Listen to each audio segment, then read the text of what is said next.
Hey guys, welcome to Brian's Man Cave.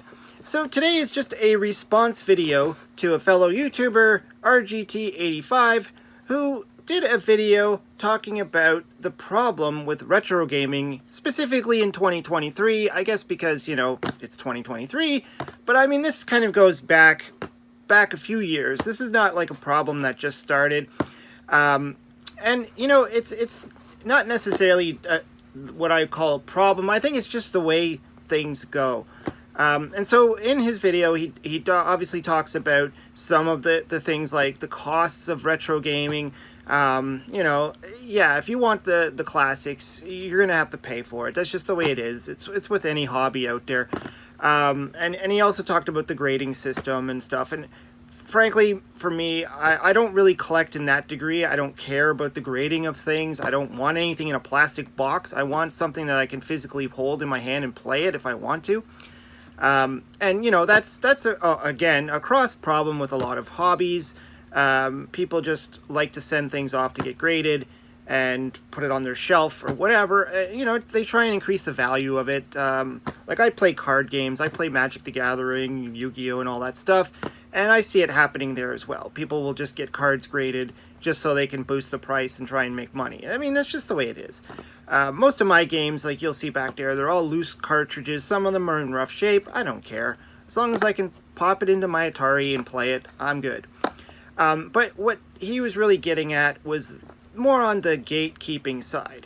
And this has been a thing, I think, well, like a lot with the retro gaming community, is the people who are really stuck in the ways of it's got to be done a certain way. You need to have an original console hooked up to a CRT TV, and that's the only way you can play these games.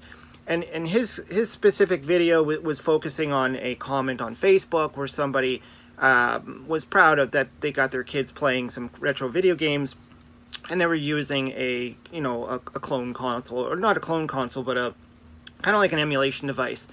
And I've kind of talked about this in the past as well, about, talking about the original hardware versus emulation hardware. And if you've watched my videos, I have no problems with emulation hardware. I like things like these things, like the flashback portable, to some degree even the flashback systems. I don't use them too often, but this is just a great thing to have. You can have on you at all times and play classic Atari games. I mean, it's just awesome. In fact, kind of mirroring what he was talking about with the whole thing about the kids, I got my child playing on the Atari, essentially using this thing to play things like Pitfall and a few Atari games. Because frankly, it's just easier, like when they're young, to fully, to not really understand these things. I kind of accept that. I grew up in a time when this was a standard joystick. Everybody had them. We all had to learn on it. But today the kids, they have these fancy game pads and all that stuff. They're using phones to play games. So yeah, hand this to a child and say, figure out how to use it. It's not the hardest thing in the world, but I just thought it would just be easier for her to play on this thing. And I had no problems with that. I mean, she's playing Pitfall. She's playing the classic Atari games. She likes Keystone Capers, and that's just cool, because normally she's playing stuff like Roblox or Minecraft, or something that I fully don't understand myself. So it's really nice to see her play that. And the other thing is too, we have to acknowledge that a lot of this stuff is getting old. It's old. We're old. I'm old. To expect everybody to have a CRT TV. I have one because my parents gave it to me when I first moved out.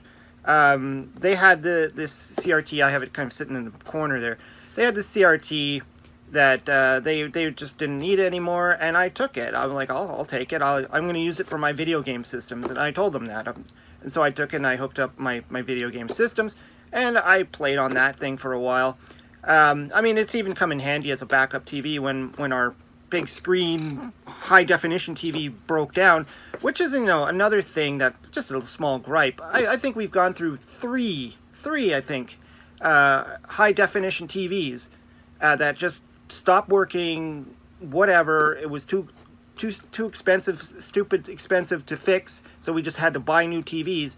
And this sucker, this CRT, has been, you know, over 40 years, I think. I don't know. It's been around. No, well, not 40. Maybe 30, 20. I don't know. But the point is, it's still around. But I don't expect everybody to have a CRT TV.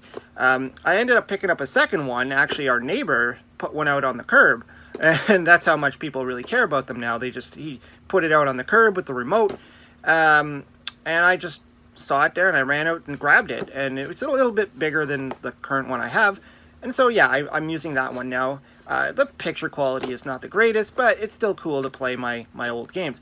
But I don't expect everybody to have a CRT TV in their home so they could specifically play video games. In fact, a lot of people, like I've chatted with, you know, they see, say, my videos or something like that, and they're like, oh, I used to love playing the Atari. I used to love playing on Intellivision. I used to love... And I don't sit there and go, well, go buy an original console and buy all the cartridges and buy a CRT TV. No, I say there's lots of ways you can do it. Do you have a computer? You have a PC. You can download an emulator. It's perfectly fine to play on an emulator. I mean, it's not going to give you the exact same nostalgia. I understand that. You know, one of my problems, I think, with emulation is you don't get the same controllers all the time. Now, that being said, I mean, you can find adapters that you can plug these guys in to your PC. They exist. Even in television, there's something you can actually plug in, an original Intellivision controller. But at the same time, you now have to find these original controllers. I mean, you can get them. I mean, there's things like this guy here, the old school controller. Willie from Arcade USA sent this to me. I've seen these in some of those retro gaming stores as well. You can get the NES controllers and stuff that'll actually physically plug into a real system. But, I mean, at the same time, I don't think it's that necessary. It's as long as you can play the game, you don't need to have all the exact same controllers. It's nice and it's nostalgic.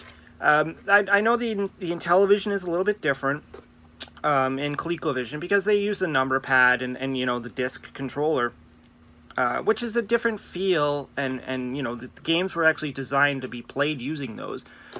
So when you're playing on, you know, an emulation device, even if you play the like, you can get the classics for PlayStation and television, all that, to play on your PlayStations and stuff like that, and Xbox, using those controllers, and it's still a different feel. It's not the same, but it's still playing the game. It still brings back that nostalgia. You can introduce it to your kids, and there's nothing wrong with it. You know, aside from, yeah, it's not for you the same nostalgic feeling, but it is something you're passing on. These games were made back in the day for those systems, and we enjoyed them. We didn't have problems. I mean, sure, we went to the arcade and we saw like what the arcade can do, and then we came home and saw what our Atari could do, and kind of, you know, we're like, oh, couldn't we have better at home? But other than that, I mean, once Nintendo came out, we had Super Mario Brothers, still a great game. My daughter loves Super Mario Brothers. She loves playing. We were playing the Part 3 and Part 2 and all that stuff, and we were playing it on the Nintendo Switch. You know, it's a brand new system, but we're playing the old games on it. And I think that's all that's important. I think RGT 85 really hit the nail on the head when he was talking about the gatekeeping, because there are just a lot of people out there who just want to ruin it for everybody else. They want to sit there and act smug and say, hey, you know, I have this and you should play it on this, you know, I don't know. Like, what difference does it make? And if you see, like, you go on the Nintendo Switch store, there's a lot of retro style games that are being released. You know, even for me, saying with the Intellivision, right, there's a lot of homebrews and stuff that are actually coming out now that are really, really good. And you can oftentimes download the ROMs for these things and still play them on your computer, on your Retro Pi, on your whatever. I hear people are modifying the new Atari VCS. Well, it's not really that new, is it? The Atari VCS system that just came out is literally just a computer in a shell. But you can modify that to play a lot of the retro games. I mean, it's Atari. It's an Atari product. It's not the original Atari, but whatever. Anyways, yeah, I just wanted to kind of throw my thoughts and my 2 cents into that one. You know, I'll link leave a link to his video so you can watch it if you haven't already, and see what you think, because yeah, I mean, gatekeeping is a thing. It happens in all hobbies. Pretty much have their gatekeepers. And we've seen, if you've been watching YouTube for a while, you've been watching the feuds going on, especially with the Intellivision Amico, all these people standing up and complaining about it, and you know, that doesn't have a place in the video gaming world. You know, so there's always those people that are gonna throw their hat in the ring and be like, here's my 2 cents. Anyways, that was what I just wanted to say. I just liked what he had to say there, and I thought I would just throw in my point of view. Anyways, hope you liked the video. Throw some comments down below. What are your thoughts on the whole gatekeeping, and you know, do you think there is any problems with retro gaming in 2023? I always like to hear it. Also, go to his link and leave a comment there too. Anyways, hope you liked the video. Hope you subscribe. Talk to you later.